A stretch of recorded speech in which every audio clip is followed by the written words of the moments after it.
Arrive à la fin de l'année et vous avez sûrement reçu, des publicités ou des appels, enfin des sollicitations, en tout cas concernant, toutes les défiscalisations.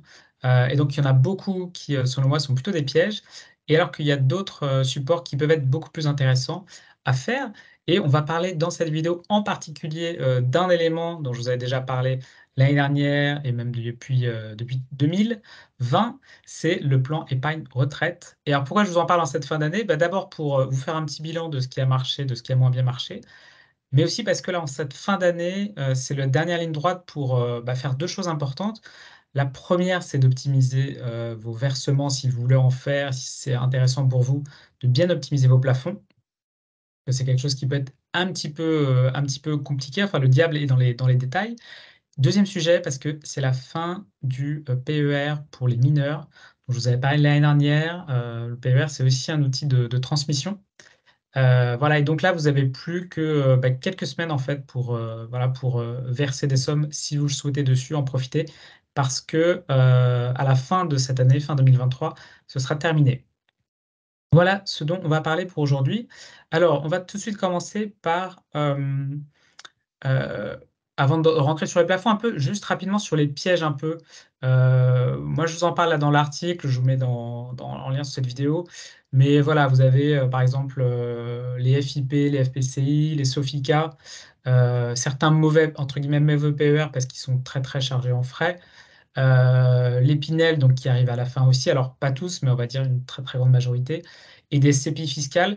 Bref, tout ça, c'est des dispositifs qui, sur le papier, peuvent paraître intéressants, parce que, on vous annonce que, vous allez pouvoir déduire beaucoup d'impôts, entre 25, voire 45 d'impôts sur les versements. Mais à l'inverse, ce qu'il faut bien regarder, c'est est-ce que ça va être un investissement performant ou pas? Et le souci qu'on va avoir avec ces investissements, c'est que oui, vous allez avoir la déduction, mais le problème, c'est après, c'est le rendement que vous allez avoir sur ce type de produit. Donc beaucoup de prudence sur ces produits-là et donc moi, cette année, par exemple, je vais défiscaliser mais, avec deux supports, pour économiser des impôts. Ça va être le PER, pour mon épouse et moi, PER majeur et puis le PER mineur. Alors PER, donc c'est pas un nouveau sujet. Si vous voulez faire un petit tour sur la chaîne YouTube, moi j'en parle, ici, j'avais fait un article l'année dernière. Je vous explique un peu en détail comment est-ce que ça fonctionne. Je pense que c'est vraiment important de bien comprendre. Je vous explique surtout, si vous ne connaissez pas le mécanisme pour donner à ses enfants avec le PER mineur. C'est moi quelque chose que je vais réutiliser cette année. Je vais vous expliquer pourquoi, dans cette vidéo. Alors on commence par le l'intérêt du PER. L'intérêt, il est double. D'abord, c'est que vous allez pouvoir, verser, des sommes qui vont être déduites de votre revenu imposable. Donc si par exemple vous avez déclaré, 50 000 € de revenus imposables, si vous versez 5 000, eh bien votre revenu imposable, il sera plus que de 45 000. Et donc ce qui est intéressant, c'est que, du coup, votre déduction d'impôt, elle se fait sur la partie la plus élevée. Vous savez qu'en France, on a ce système de tranche marginale d'imposition. Donc plus vous gagnez, plus vous payez. Et donc là, ce que va faire le PER, c'est que du coup, il va vous enlever du revenu à partir de la tranche la plus haute. Et donc si vous êtes dans une tranche, par exemple la tranche à 30, et ça veut dire que si vous versez 5 000 €, eh bien vous allez gagner 5 000 fois 30, donc ça nous fait 1 500 € d'économie d'euros d'impôt qui vous seront remboursés, l'année d'après. Deuxième intérêt, c'est la transmission au conjoint. Donc si vous êtes marié, par exemple, eh bien, à votre décès, votre PER va être transmis à votre conjoint sans droit de succession. Donc ça, c'est très puissant parce que ça veut dire que, l'État, va pas récupérer, la fiscalité que vous auriez dû payer si vous aviez utilisé ce PER en ressortant les sommes. Donc ça, c'est vraiment une optimisation qui peut être, très intéressante et que moi, je vais utiliser, dans mon cas parce que mon épouse, par exemple, elle aura pas beaucoup de retraite parce qu'elle aura pas beaucoup, cotisé. Et puis dernier avantage, c'est possibilité d'alimenter des PER mineurs. Donc je vous avais expliqué, je vous remettrai le lien là pour aller regarder le détail. Mais en fait, il faut savoir que c'est pas écrit sur votre feuille d'impôt, enfin en tout cas pas forcément, en tout cas sur la mienne, c'est pas écrit. Il y a un problème de colonne pour mettre tous les enfants. Mais donc chaque enfant a son plafond et en tout cas jusqu'à la fin de cette année et a même plusieurs plafonds. Alors on va en reparler. On va commencer d'abord par parler un peu de l'optimisation des versements. Comment est-ce qu'on peut déterminer son plafond? Donc moi, ce que je vous invite à faire, si vous ne le connaissez pas, c'est d'aller sur votre dernier avis d'imposition dans lequel vous allez voir, plafond d'épargne retraite, vous allez voir des plafonds. Alors soit ils sont à zéro, ils ont été utilisés, mais si ils n'ont pas été utilisés, vous allez voir, un plafond pour l'année dernière, mais aussi pour les 3 années, précédentes. Et il faut savoir que ces plafonds, vous pouvez les cumuler, donc vous allez pouvoir verser, le total qui est indiqué en dessous sur votre feuille d'impôt qui va être plafond, total pour les cotisations versées. Et donc dans ce plafond, en plus, vous avez aussi le plafond des enfants. Et alors ce plafond des enfants, s'il n'est pas indiqué sur votre feuille d'impôt, sachez qu'il existe quand même et il est égal à 10 du PAS, et donc vous pouvez aller regarder sur internet si ça vous intéresse, mais en gros dans le détail, qu'est-ce que ça dit? Ça veut dire que c'est 4 114 € pour les années 2020, 2021 et 2022 et 4 399 € pour l'année, 2023. Et donc moi, dans mon cas personnel, j'avais déjà utilisé mes plafonds 2022 et 2020 l'année dernière et donc il va me rester pour cette année le plafond 2021 et 2023 et donc là, le total, c'est 8 513 €. Et donc, si vous avez utilisé, aucun de ces plafonds, que vous voulez, ouvrir, un plan épargne retraite mineur, cette année, vous allez pouvoir utiliser potentiellement, ces, 4 années, de plafond. Alors, si ça dépasse, je vous invite, si le montant est important, ça va dépendre de vos revenus. J'ai expliqué aussi dans l'article sur le PER, à bien vérifier, est-ce que ça va être une donation que vous faites à vos enfants?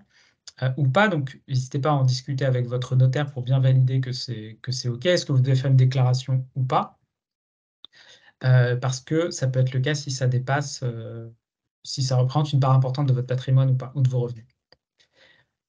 Mais c'est pas forcément intéressant de verser le plafond. Pourquoi? Parce qu'en fait, il faut vraiment considérer l'impact fiscal et donc la déduction d'impôt, en fait, elle va se faire, en fonction de votre tranche marginale. Mais donc dans certains cas, ça va être votre tranche marginale, imaginons à 30, mais parfois ça va descendre sur la tranche marginale, un peu en dessous. Pourquoi? Parce que, en fait, plus vous allez descendre sur votre surtout si vous cumulez des années plafond, plus vous allez, en fait, utiliser toute votre tranche, par exemple, à 30 et tomber sur la tranche, en dessous. Et donc ce ne sera pas forcément intéressant de continuer à verser sur une tranche, plus faible. Donc moi, ce que je vous conseille de faire, ce que j'ai fait pour moi, c'est de faire une simulation. Alors, il y a plein de simulateurs qui existent. Je vous mets un lien ici, là, dans cet article. Mais souvent, ils vont pas prendre toujours en compte des cas particuliers. Donc par exemple, si vous avez des enfants, ils vont pas forcément prendre en compte le plafonnement du quotient familial. Donc moi, ce que je vous invite, c'est de le faire directement sur le site des impôts, de faire votre simulation et idéalement d'en faire 2. Donc une où vous faites vos plafonds avec vos des versements, vous simulez des versements, que vous allez faire, tout ou partie de votre plafond et puis un deuxième, vous allez le faire sans versement, donc en mettant aucun versement de PER et ça va vous donner la vraie économie d'impôt et donc vous allez voir si cette économie d'impôt, en fait, vous économisez, 30 de vos impôts, 30 de ce que vous avez versé ou est-ce que vous êtes plutôt un peu en dessous, ou au-dessus? Et en plus, ça vous fait un document, on va dire, opposable aux impôts ici si vous avez un souci. Ça vous permet voilà, d'avoir bien calculé et bien prévu combien est-ce que vous allez récupérer l'année d'après. Si vous savez pas comment faire, si voilà, ça vous parle pas trop, moi je vous conseille de demander conseil, de vous faire accompagner dessus. Vu les sommes en jeu, ça vaut largement le coup, et moi c'est ce que je fais aussi avec des clients, donc vous pouvez prendre rendez-vous aussi, sous le lien qui est ici, pour faire ce petit calcul, d'optimisation. Dernière étape, alors ça vaut pour, les parents et pour les enfants, il faut aussi choisir le bon PER pour investir ses fonds parce que malheureusement sur le marché, tous les produits ne se valent pas, loin de là. Et donc, je vous conseille déjà de vous dire de quoi vous avez besoin. Est-ce que vous avez plutôt besoin d'une gestion autonome ou d'une gestion pilotée? Donc gestion autonome, c'est vous qui choisissez vous-même les fonds, c'est vous qui le gérez en toute autonomie, comme son nom l'indique. Piloté, vous allez déléguer à un organisme, les arbitrages entre, les différents supports que vous aurez dessus. Alors moi, je pense que la gestion autonome, soit vous êtes déjà à l'aise, vous avez déjà suivi, une formation et vous serez tout à fait capable de gérer par soi-même, c'est pas très complexe. Dans ce cas-là, moi, je trouve que le meilleur, aujourd'hui du marché, mais je suis pas seul à le penser, je pense que vous allez le retrouver sur d'autres blogs, c'est, le contrat Lynx et Aspirit. Moi, c'est celui que j'utilise, c'est le moins cher du marché avec 0,5 de frais annuels, hors les frais d'ETF de 0,18 et Et puis, du coup, en plus, il a des bons choix d'ETF, donc c'est intéressant. Mais il est réservé aux personnes majeures. Donc moi, là, par exemple, le mien, bah, il a progressé cette année de 14%. Donc ça suit vraiment la performance des indices. Donc c'est ça qui est intéressant. Ce qui a quand même effacé, du coup, les pertes de l'année dernière, parce que l'année dernière, on était à -13. Alors par contre, pour les enfants, ce contrat est pas dispo. Donc moi, je vous conseille le contrat Linksea sur Avenir. Donc c'est toujours Linksea, le courtier qui le commercialise, mais c'est un autre assureur, hein. C'est pas Spirica de Crédit Agricole, c'est sur Avenir du groupe Crédit Mutuel. Il est un petit peu plus cher parce qu'il a 0,6% de frais de gestion annuels, mais voilà, du coup, il fonctionne bien aussi avec des ETF, donc c'est très bien. Et moi, par exemple, bah là, sur cette année-là, là, c'est pour un de mes enfants, je leur ai versé du coup l'année dernière sur 2 années. Mais du coup, ils ont de la chance, ça a progressé de 16%. Et donc, on peut investir comme ça à très très long terme. Et bah, dernière option, si par contre vous êtes plutôt gestion pilotée, vous ne voulez pas vous en occuper, vous voulez le déléguer, il y a des très bonnes offres qui existent aussi. Moi, je vous conseille notamment celui de Ramify, parce qu'il y a des frais de gestion qui sont de 1%. Et ça, c'est à vie, donc c'est le moins cher du marché. Enfin, vous ne trouverez pas moins cher en termes de frais de gestion pour la piloter. En général, c'est bien au-dessus, 30 à 40%, voire le double. Donc ça, par contre, il y a une limite jusqu'au 21 décembre 2023. Et avec le lien, si vous vous inscrivez avec le lien qui est sous cette vidéo, vous avez en plus 500 € offerts en frais de gestion. Donc assez intéressant de se tourner dessus pour cette fin d'année. Voilà, ben, dans cet article, vous retrouvez aussi, comme d'habitude, le reporting mensuel. Donc je veux dire, depuis maintenant quasiment 9 ans, on va bientôt fêter les 10 années. Voilà, et donc vous verrez aussi la performance du PEA. Bah, du coup, on a plutôt eu des bonnes années, hein. Finalement, on a eu bien sûr le Covid il y a 3 ans, mais finalement, ça a bien, bien rebondi et finalement, c'est une stratégie qui demande de la patience, mais qui fonctionne bien. Donc, du coup, que ce soit sur du PEA, du PER aujourd'hui, moi, c'est sur l'essentiel de ces supports que se fait la performance aujourd'hui. Voilà, donc j'ai fini pour le PER. Donc, en tout cas, retenez que sur le PER, pensez à bien optimiser le plafond en faisant le calcul. Si vous avez besoin d'aide, faites-vous conseiller, mais faites en tout cas votre calcul de manière assez minutieuse.